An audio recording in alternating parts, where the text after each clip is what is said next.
All right. Imagine all of you here are applicants applying at a 5-star hotel as a waiter. And the manager gives all of you a question. Let's say, what if you walk into a wrong room, you open the door, and saw a woman inside bathing naked? What would you do? What would you say? Does anyone have any idea? You can raise up your hand.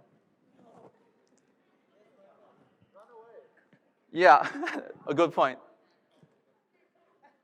All right, so yeah, we'll usually say, I'm sorry, and then turn away and close the door. But guess what? All of you who think this will fail the interview. Why? The only applicant who got employed said, I'm sorry, sir, and then closed the door and walked away. Why is that? Why is this the correct answer? Does anyone know? All right. Despite the response was the truth, it makes no difference to the matter, leaving your female guest in embarrassment. And on the other hand, the correct answer is very clever. Pretend that you didn't see clearly. Pretend to be stupid and addressing the woman as sir. So then the woman might think, if that waiter didn't recognize my gender, then I guess the waiter didn't see me clearly. As you can see, this trick of using silly words greatly reduced the degree for the embarrassment, and it resolved the psychological sense of shame for the woman. Good morning, everyone. Here speaks William Min from grade 12, and yeah, this is my senior speech.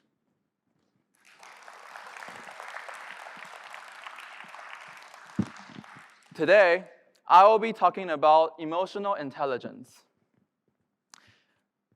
To begin my speech, I would like to have a quote from Dale Carnegie. There is often a man who, when he knows that another man is making a fool of himself, takes the initiative to comfort him and think that he will be very pleased by it. However, what the other people want more than anything is that you to pretend that you don't know he's making a fool of himself, and that there is no need for irony nor the need to comfort. When I was in my middle school, there was a teacher who helped our class through the whole science fair. And by the end of the science fair, I think I said something wrong. And I let the teacher down. Because I, at the time, didn't have a good emotional intelligence. So since then, I was researching about this topic, and I decided to improve myself on emotional intelligence. Now, what exactly is emotional intelligence?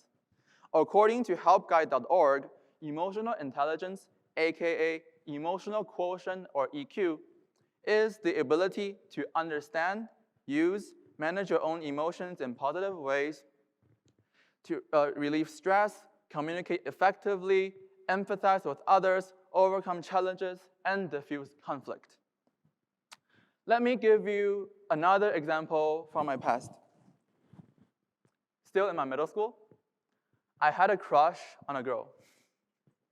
And I don't know how, but almost everyone, every student in the middle school knows that. So you may imagine that every day I go to school, everyone will be like, oh, 那个谁谁谁又跟那个谁谁搞在一起在说话. And yeah, every day I need to bear that kind of embarrassment. And on June 2nd of 2017, we had a middle school dance party. And it so happened that that day was also her birthday. And yeah, I was so foolish at the time that I decided to celebrate her birthday at the end of the dance party. I didn't know how awkward it was for her to come up to the stage and accept my gifts for her while everyone down there are fuzzing and gossiping. So I was really scared on the stage. I'm afraid that she won't come up. But in the end, she did. She gave me a way out from the awkward situation. which I really appreciated her. But just imagine, what if she's too shy and she doesn't come up to the stage? Then I would be the jerk of the rest of the year. All right. Enough of that. Let me give you some keywords to help you understand emotional intelligence. The emotional intelligence for ourselves means to identify our own emotions and respond to them. And the EQ in relation to the other people is to be aware of other people's emotions and use this knowledge to guide our own behavior towards them. Now, what are some actions, or what should we do to show that other people we have a high EQ? Or what can we do to improve our EQ? Here, I have some tips for you. Tip number 1, control your emotions and speak in the other people's interest. There's a wife who had been babysitting the whole day, finally sees his husband home and wants him to cook dinner. And she wants to complain.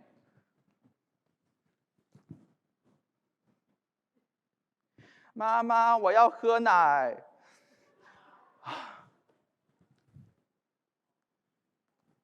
Hey, I'm home. Hey, can you go cook dinner? I've been serving the children the whole day. It's really tiring. Oh, really tiring?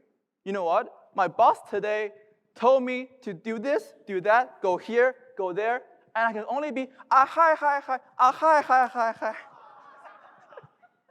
And, oh, the children were naughty this whole time. It wasn't easy at all for me.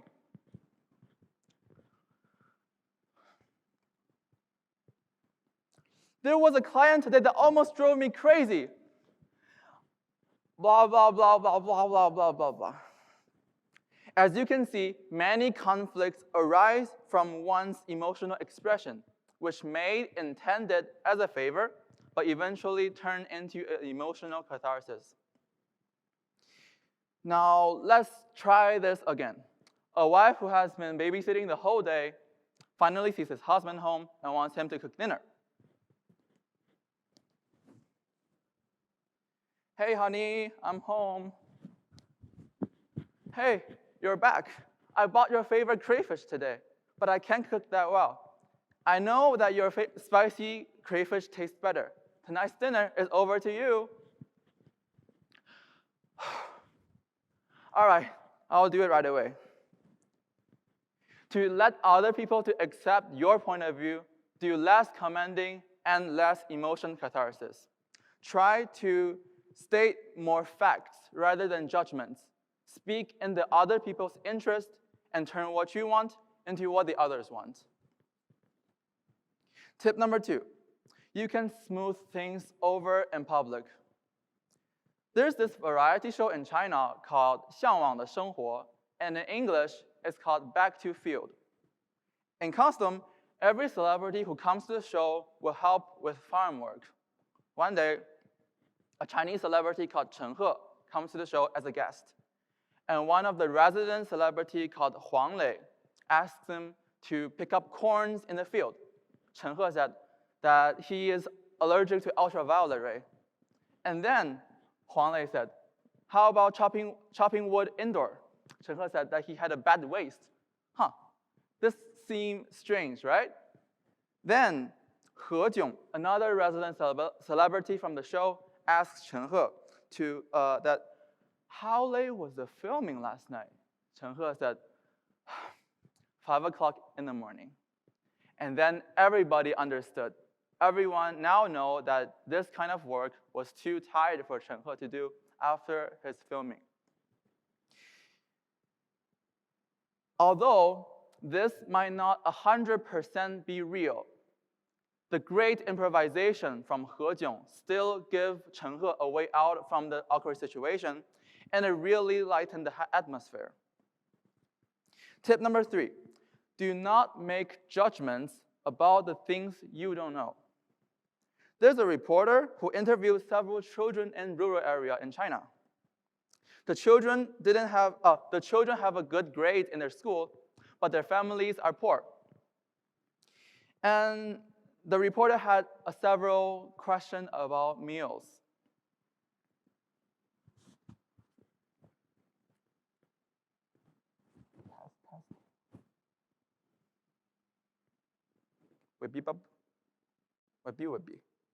Okay, it works. All right. Ready? 3, 2. Good morning, ladies and gentlemen. Here's reporter Lin surrounded by beautiful mountains and blue sky, at this very town in China called Xiamao. And I'm here with these adorable children, and I will be asking them some questions about what they eat. 叔叔问你们几个关于吃饭的问题，好不好呀？好。Okay. What do you usually eat? Green vegetables. Oh, is there no meat in the meal? Not often. Why is that? Isn't the meat good? Does it spoil too easily? Or is there something else?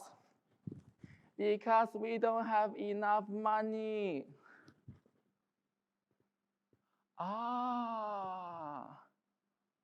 Okay, 咔，别录了。As you can see, the reporter did not know the environment of the children well, and it results in a very awkward situation. I have more tips for you, like speaking with a sense of the boundaries, putting oneself in someone's shoes, being able to use emotion flexibly to manage your situations, and blah, blah, blah. Unfortunately, I would like to stop the speech here. On one hand is that of the time limit, and on the other hand is that I believe this information of EQ is sufficient for you to consume for today. I wish that I have successfully passed this knowledge of EQ to every one of you, and that you will be benefited from it in the future, so that you can use it to resolve awkward situations for yourself and for the friends and other people around you. Here speaks William Lin, and thank you for your attention.